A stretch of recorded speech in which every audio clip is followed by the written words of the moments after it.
So she was, so you had like a two-way and she was supposed to get on this side, but she went on to the oncoming side? So I think we'll finish up force here today. So let's look at these couple things. We got buoyancy and we got thrust blocks.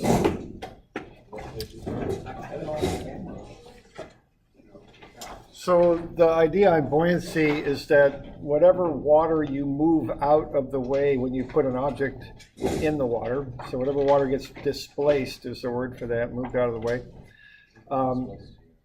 the weight of the water displaced will cause an upward force called buoyancy. So what you do to figure out the buoyancy force on an object is you find the weight of the water that's been displaced, that's been moved out of the way. So if the buoyancy force is greater than the weight, the object floats, and if it's less than the weight, it sinks. Okay? So that's the idea. So let's say we've got a gate here that's submerged, and the gate is 2 feet by 2 feet by 4 inches thick, and the gate weighs 39.39 pounds. Let's find the net force on the gate. All right. So let's see what we can do with that. So and what I'm on page 83 is where I'm at.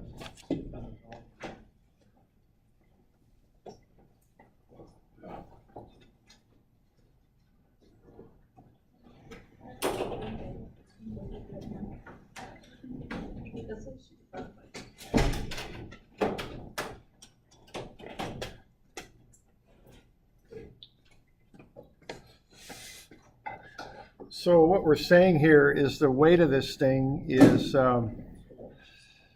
as shown 66.39 pounds.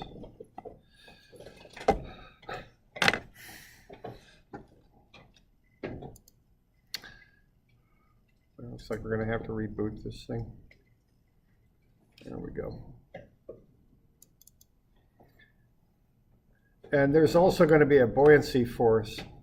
So what we're going to do to find the net weight, as the question asks for, is find the difference between the two, okay? But that's basically what we're going to do with this.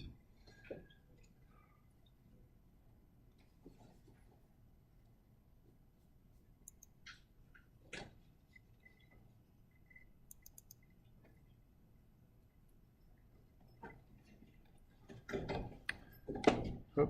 I have to get somebody in there.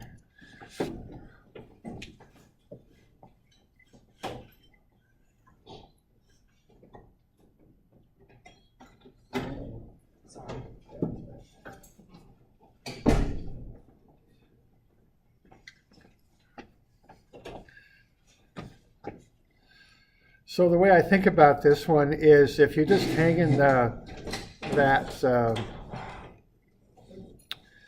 gate in the air and you're hanging it off a scale of some type, it would weigh 63 point, or it would weigh the weight that's shown there.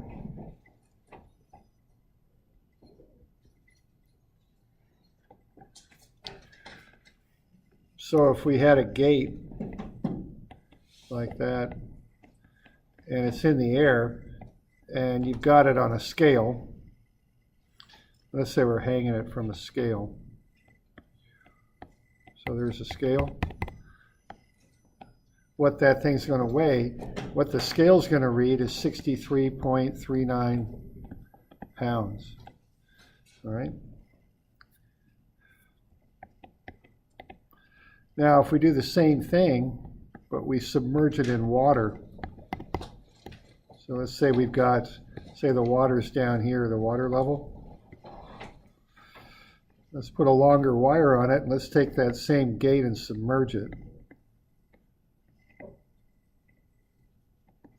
What's going to happen is that scale is going to read less, is what it's going to do, all right? So what would the reading be? That's what we're asking here, okay? Because it's going to, the gate will, in essence, weigh less than the water. Okay. You okay with that? When we're saying the net force, that's what we mean. Okay. So what you would want to do here would be to find first the volume of that gate, 2 feet by 2 feet. So once you find the volume of the gate, once you get that in cubic feet, okay, always be watching units on this stuff. We got a 4-inch thickness. You're going to have to change that because what you would want would be cubic feet. So the first step on this problem would be to find the volume. Okay. And it's 2 feet by 2 feet by 4 inches. Like I said, we're on page 83.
I think it's about 1.33 cubic feet.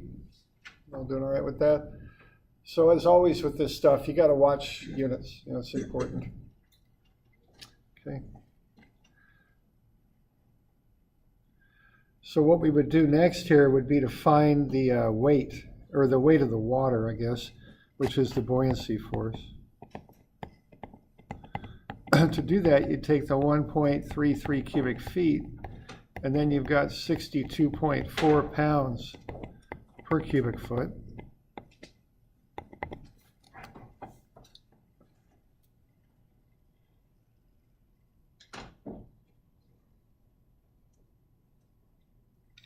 And what we would get out of that would be 83.2 pounds, roughly. There's different things you could do with rounding on that. You might get a slightly different answer, but somewhere around 83 pounds. So what's going to happen is the buoyancy force will be 83.2. Looks like I just zoomed out a bit there, didn't I? It's going to come back, go back in.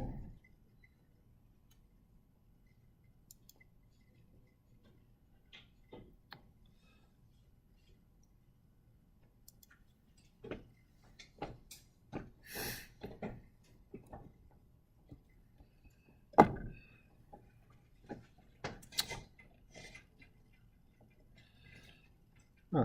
It's like I'm way zoomed out. Oh, did you see that zoom there? I had 1,000% zoom. Okay. Now, is that happening just because I do a full screen, or what's going on here? Yeah, apparently so. All right, so what are we going to do with that? We're going to zoom. What are we going to do? We're going to zoom to 150%. Are we going to try that? Is that going to work? Can we change that number? 140%? Will that work? That's probably too high. 120%. Let's try that. There we go. We'll try that.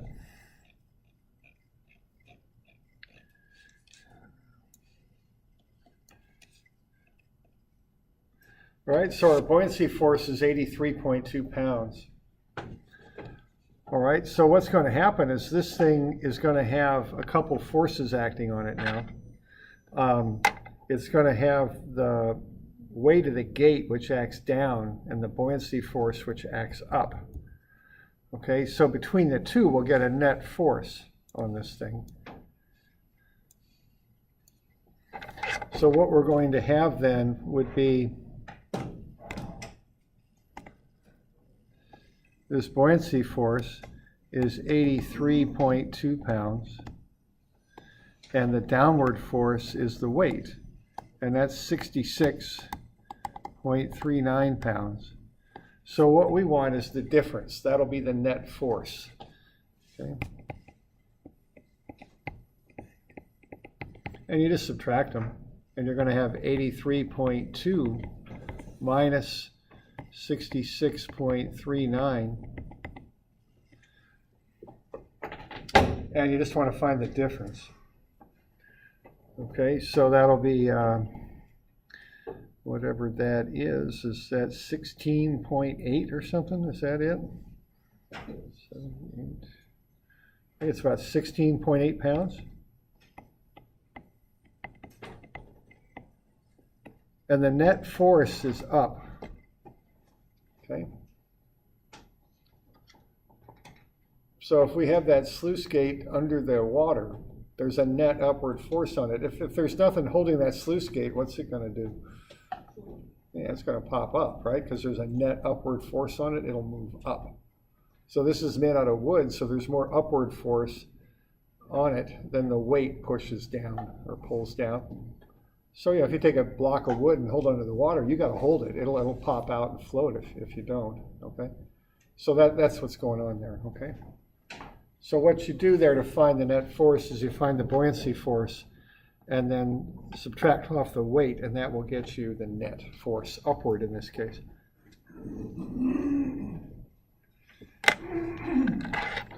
So we okay with that? We got any questions on that bit? I have a little question about find the equal volume of water. What volume of water? I'm having a hard time conceptualizing. Oh, okay. The volume of water is whatever you've moved out of the way when the object goes underwater. So in this case, it's the volume of the gate, because the gate's being, I multiplied 1.33 by 7.48. That's pounds per gallon. And we're after pounds per cubic foot, which is 62.4. Yeah. All right. So we're good with that? All right, we got one other little force thing. This one's a little bit more involved. This is a thrust block, okay? So I don't know if any of you have worked on water distribution systems, but what happens here with this is if you've got a bend or a T or something like that in a water line, you got to be careful because the force builds up in the line. It's just the pressure, and that pressure will push on an area. And so in a case of a T like this, you're going to get a net force going that way. And if you don't reinforce that in some fashion, it could start to work that joint and start causing leaks and that kind of thing, okay? In extreme cases, it can blow things off the line. You know, as we were kind of talking about that last time, how high these pressures can go. So what you do to counteract that, one thing you can do, there's two basic solutions. One is to use a really strong joint in here, flange joints or reinforced mechanical joints, something like that, to hold everything together. Another solution is just to put in what's called a thrust block, which is just a chunk of concrete. And what this concrete does is it attaches the pipe to the back side of the trench, okay? And the intent here is to take that force and transmit it to the back side of the trench that hasn't been disturbed, that hasn't been dug up, that's still a native soil and hopefully still strong enough to support that force. So what you're doing is reinforcing that joint so it doesn't get broken apart by the force, basically. Right. Now, there is a little bit of a misconception. Sometimes people think of thrust blocks as working on account of their weight. It's not really the weight. It's what you're trying to do is take that force and transmit it to the backside of the trench. If soil's been sitting in place for thousands and thousands and thousands of years, it gets very well compacted over that time period and is pretty strong. Generally, it depends on the type of soil, but normally undisturbed soil that's been sitting there for just thousands and thousands of years is strong. So you can transmit that force in the pipe back to that undisturbed trench wall. And if you make the thrust block big enough, the undisturbed trench wall should be strong enough to handle it. Okay? So that's the idea on a thrust block. Now, these things, there is one little bit of a problem with these things, and that is if you ever need to get in and work on that valve or work on or do something with that T, you got this big whole chunk of concrete stuck on there, and you got to get a jackhammer or something and get that, chip that concrete off, which probably ain't going to be the funnest thing to ever do with your life. But, so that is one disadvantage of these. They're kind of a crude solution. If you can use reinforced joints, they're probably a little bit easier perhaps to maintain. Okay. But let's look at thrust blocks and how you calculate them up. Okay. All right, now what you do here, here's the basic formula. It's F, which is the force, is equal to 2 times the pressure times the area times the sine of half the angle of your bend in your pipe. Okay? So there's a few things going on here with this. You're doing a little bit of trigonometry is what you're doing. And we're not going to get into trig too much. We'll just figure out how to hit the right buttons on the calculator and that'll work out. I mean, basically what you're doing here is this. The simplest case might be a 90-degree bend. If you got a 90-degree bend on a pipe, this pipe here will push that way on the pipe. And this run here will push that way. Okay, so that's a 90-degree bend, and you're going to get 2 distinct different pushes on that from the 2 pipes that go into the bend. So if you think of those things as what are called vectors, and you kind of add them up, the sum of the 2 will be something like that. It'll be off at a 45-degree angle. So that's where this theta over 2 comes from. A 90-degree bend, the net force on it is up and to the left, and it ends up being at a 45. Okay, so that's where that taking half of the bend angle comes from. The sine is just a function in trigonometry that gets you a certain part of a force that acts in a certain direction, generally thought of as being a y direction. And then this is just kind of a throw-in from a formula derivation. It's called the half angle formula from trig. We don't need to derive this thing so much as use it, so we won't worry about that stuff too much. So what we're finding here is the net force that's caused on these different types of joints. And this is for bends. So to find that force, you take the working pressure, which is whatever you expect for your highest internal pressure times 1.5, just kind of like a safety factor they throw in there just to be careful. So if your normal highest pressure you think you're going to have is 60 psi in your line, you design it for 1.5 times that.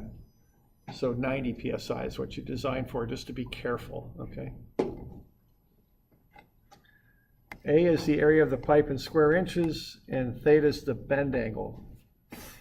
Okay.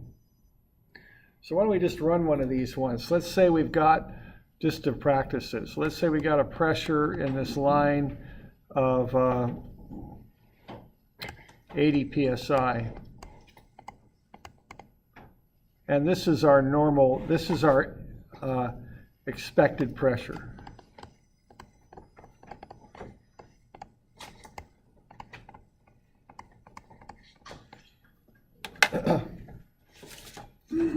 So let's say we start with that. Now, what would your working pressure equal then?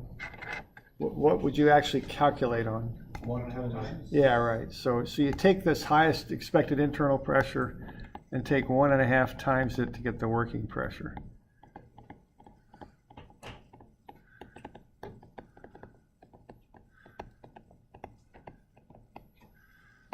So that would be 120 psi.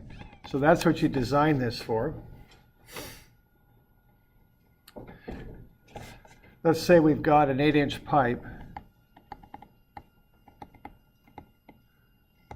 What's the area of that going to be?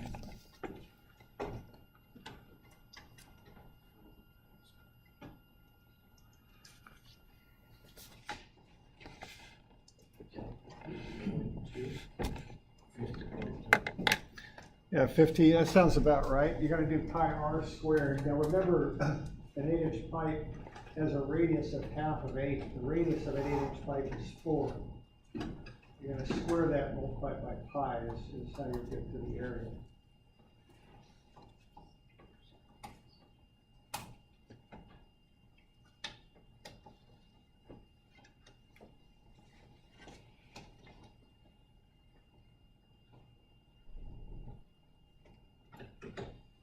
So that's 50.3.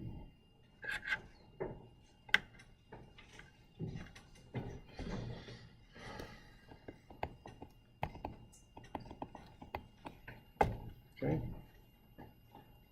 You okay with that? Pi times 4 squared. So square the 4, you get 16 times pi.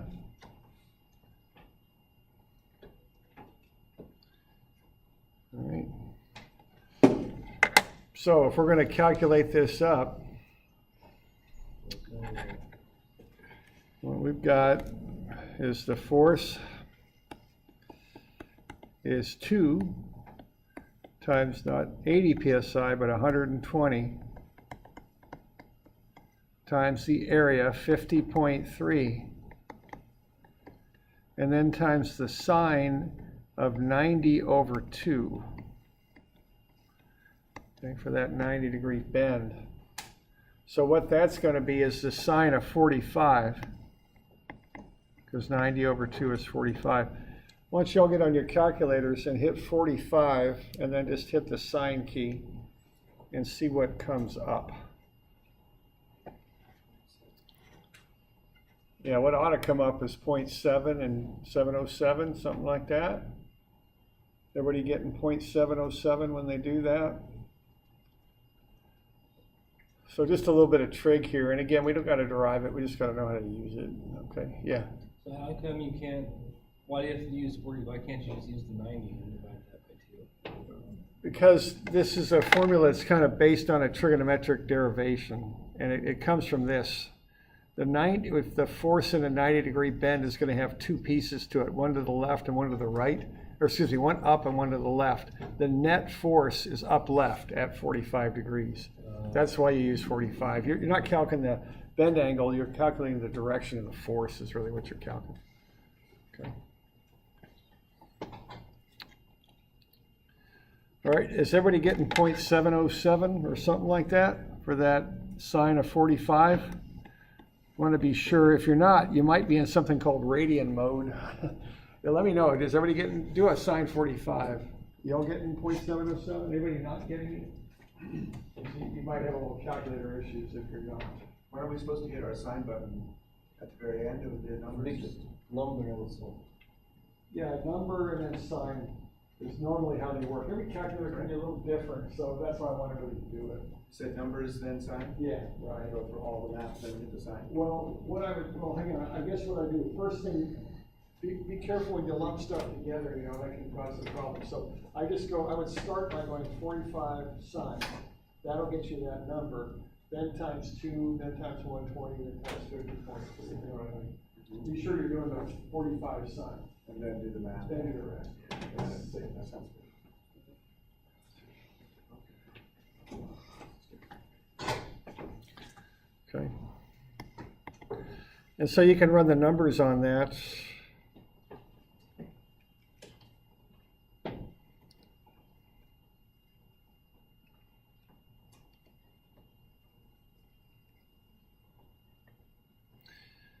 I got a little turned around here. Is it like 8,500 or something? Yeah. So 8,540.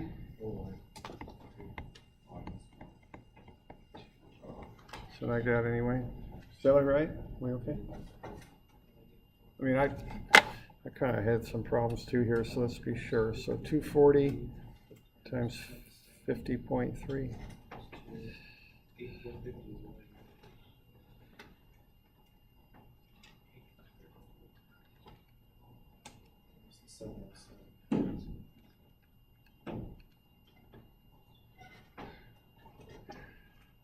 All right, clear. So 240 times 50.3 times 0.707. So 85 30, 85, 40? The point 707 makes a big difference between .7. Yeah, yeah. I take mine on three Almost places. 100 pounds. Yeah, okay. I go 3 places on my number. Would 8526 be correct? Yep.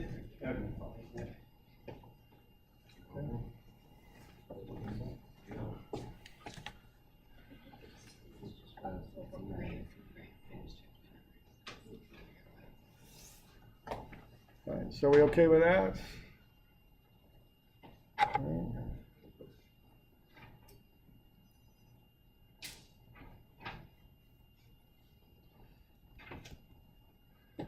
So why don't we, let's see. Okay, got another one there. 8-inch water line has an internal pressure of 150 psi. Okay, so pretty much the same situation, higher pressure. So why don't we first find the force we're going to design for? Why don't we start with that? So similar deal, 8-inch line, 150 psi, which is an awful high internal pressure, but we'll go with that. 90-degree bend.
So we're doing all right with that one? I'm good, the 16,000 pounds.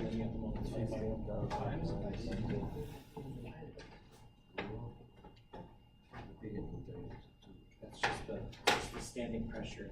That supporting pressure.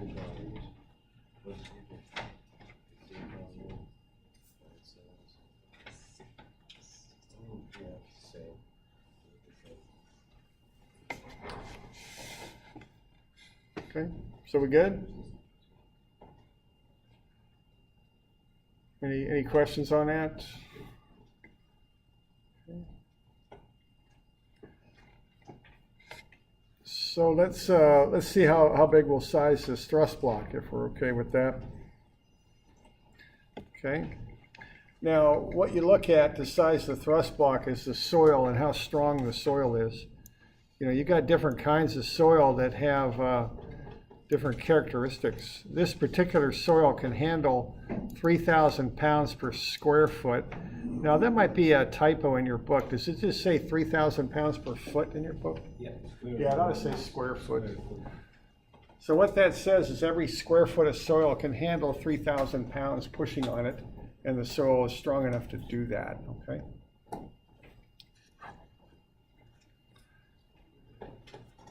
So what we've got is we got a total load of 16,000 pounds. And this particular soil, every square foot of it can safely handle 3,000 pounds. So if we take 16,000 over 3,000, what we get there is 5.33, and the units will be square feet on that. Okay. So what that means is, you know, you've got this pipe bend in here of 90 degrees, you know. So that's 90 degrees. And then you're going to put a thrust block on there. And what usually when you build these thrust blocks, you kind of angle them out a little bit, like I was showing you on that sketch. So the thrust block will look something like that. And what you might do with that is make it 2 feet high and I think it'd be 6-7 feet wide, which is 2 feet 8 inches. And that will get you the 5.33 square feet that you need to bear up on the soil on the backside. Okay. So what you're getting out of this calculation is how big the thrust block needs to be where it butts up against the undisturbed soil on the backside of the trench. Okay. So that's what that number means. You have to come up with some area of concrete there that equals 5.33 square feet.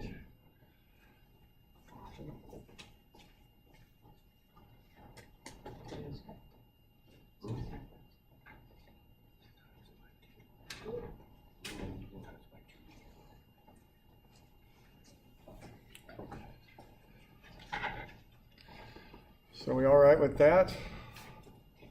Yeah. Just a thought, I wonder on our quiz or test, would we ever need to come up with the answer of the dimensions of the thrust block, like you just showed us there? Probably not. There's too many options on it. I just tell you to find the area. I just noticed that area was somewhere near 4, and 4 would be 2 by 2. So I divided the area by 2 and got to the 2.67. That's kind of how I came up with that, because it's roughly kind of even dimensions. I mean, that's all I did on that. You know, if you look at these things,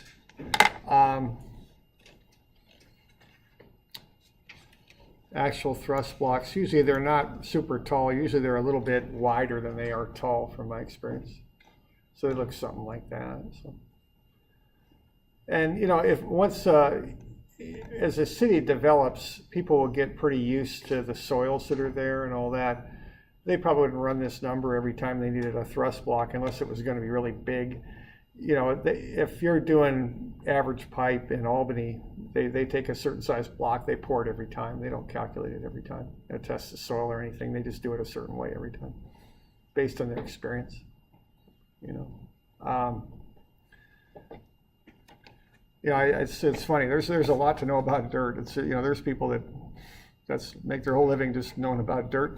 And, you know, like if you work in a city, there's probably certain areas of town, like there's a certain part of Albany, I think it's South Albany, that has a lot of peat in it.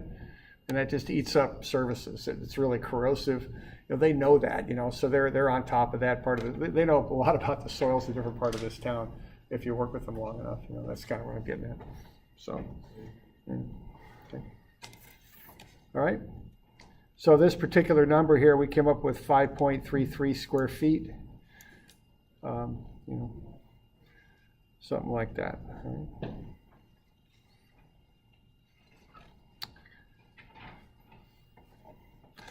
All right, so that's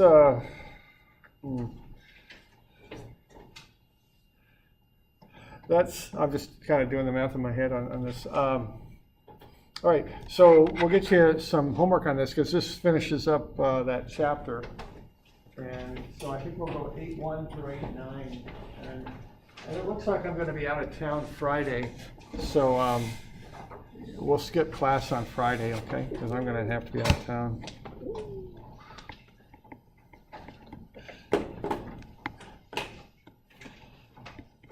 So 8.1 to 8.9.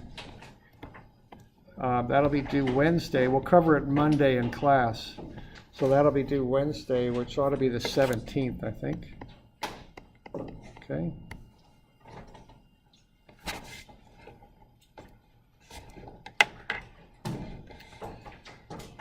And I'll get that up in Moodle. The answers for that will be in Moodle, okay, as we've done before. Okay. All right, let's we'll kind of move on to the next one here. We got any questions? Any other questions on that? You doing all right?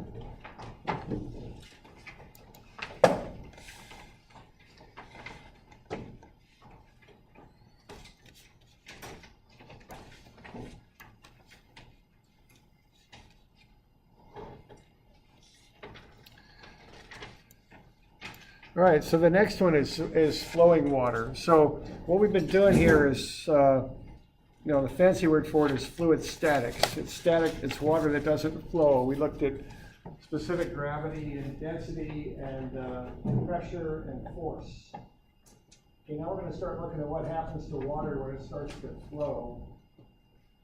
So we'll have a test on what we just covered.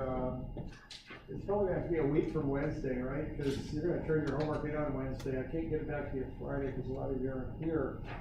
So that means I'll get it back to you the following Monday, and then we could have the test the Wednesday after that. So I think our first midterm here will be on the 24th, it looks like. It's a ways out, unfortunately, but that's just how it goes with the scheduling. So midterm 1 will be 10/24 by my count here. Today's the 10th, yeah, okay.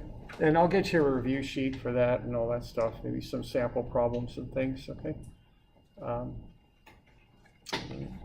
But that'll be coming up.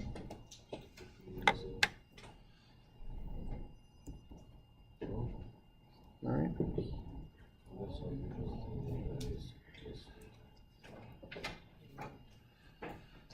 All right, now let's have a look here at flow. Now this is on page 86 is where it's at. Let's say we've got a channel that's a foot by a foot. And let's say the velocity of the water going down the channel is a foot per second. So we got everything on a foot there. So at the square channel, it's 1 foot by 1 foot, and we're pushing the fluid down it at 1 foot per second. Now let's say that fluid is something a little bit sticky like Jello or something, so it'll stick together. What's going to happen here in 1 second, okay? In 1 second, what you're going to have coming out the end of that channel is a block that's a foot by a foot by a foot deep, right? So what we're going to have in a second is 1 cubic foot per second coming out of that channel. You all with me there?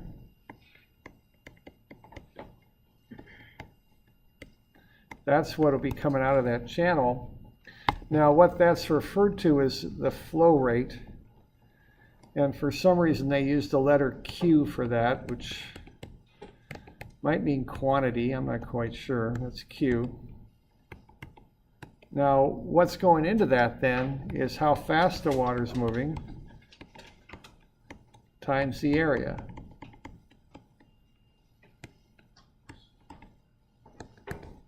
So there's our formula for finding flow rate.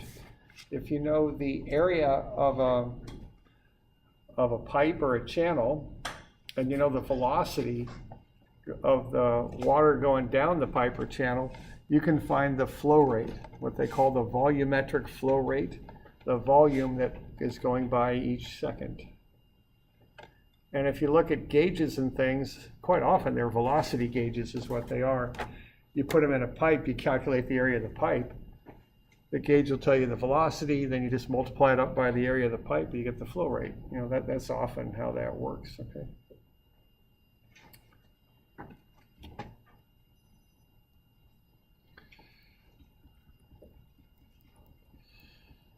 All right, so let's find how much water travels through a 6-inch line. So that'll be the flow rate. at an average velocity of 5 feet per second. Okay.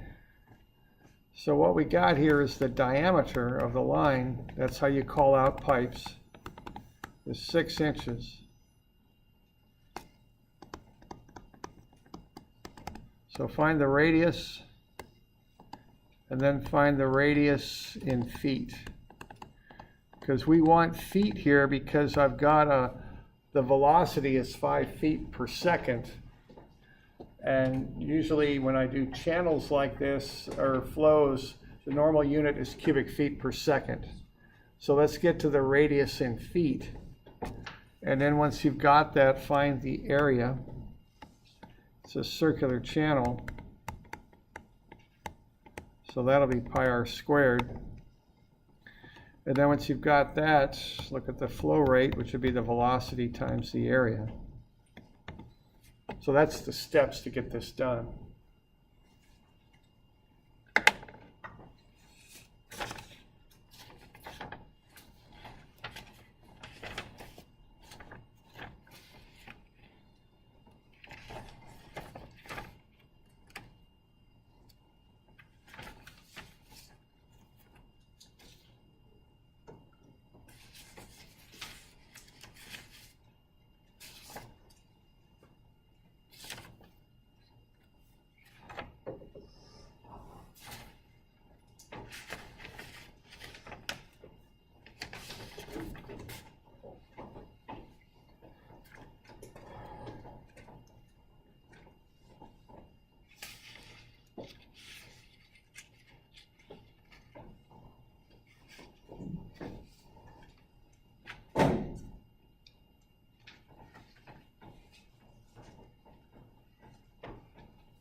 Doing all right with that? 0.982? So I'm 6 curious why it doesn't work out if you do pi radius squared inches and then you convert to feet after you've done that. You can convert it to feet after, it's just in square inches. So you gotta use the conversion for square feet, which would be 12 times 12.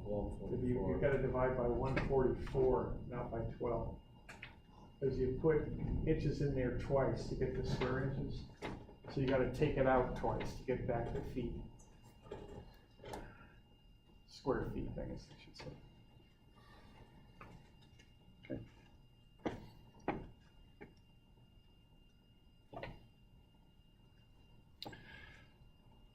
So my habit on this is I just start off with everything in the proper units feet, and then I'll get square feet out. There's no doubt about that or anything, it just comes right out.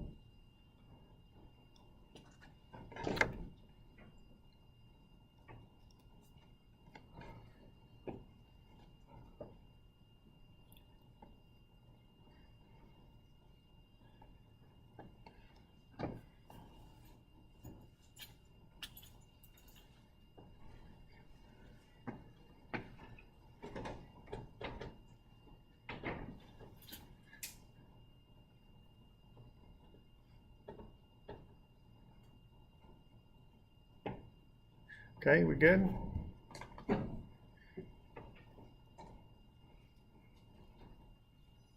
All right. Now, why don't we have a look at this one here? Let's say we've got a channel, we're pushing 15 cubic feet per second through it, and we know the flow rate is 15 CFS. We know the dimensions of the channel. What would the velocity of the water be? Okay. So what's going on here is we know that Q, which is the flow rate, is VA. So if you solve for V, it's Q over A. So what you'd want to do with that is to find the flow rate. You've got that. Divide it by the area. So you're going to find the area, just divide it into the flow rate, and that'll get you the velocity. So you can go both ways with that, okay? It's just a matter of algebraically setting it up.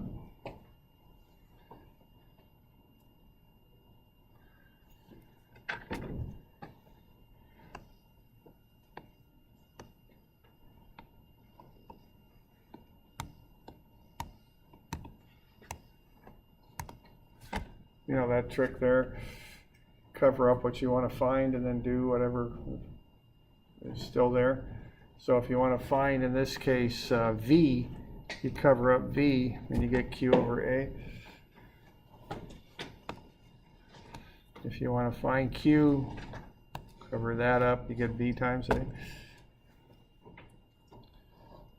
That's just algebra in a simple kind of speak, so to speak. Okay. So what do we got for our area here?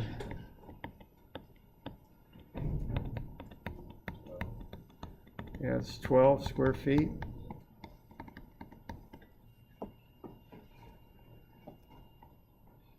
All right, then just divide that into Q, you'll get the velocity, okay?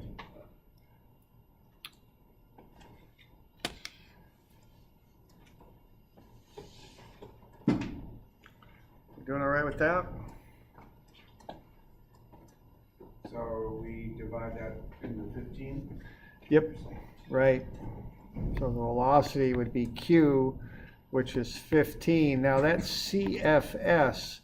That means cubic feet, feet cubed per, which means divide, second. That's what CFS means, cubic feet per second. And then we've got 12 feet squared. So 15 over 12, that looks a lot like 1.25. Cubic feet divided by square feet would just be feet, and you keep that second on the bottom. So the units work out on that, okay?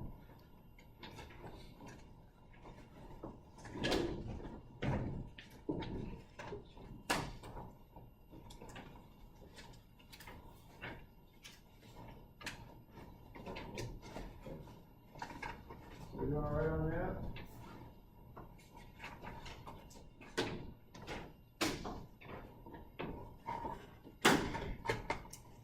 Okay, so a couple of things here. We got that chapter 8 homework.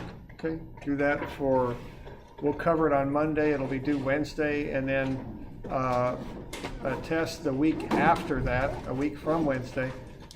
Okay, and I'm not going to be here Friday. Okay, so that's kind of the deal, right?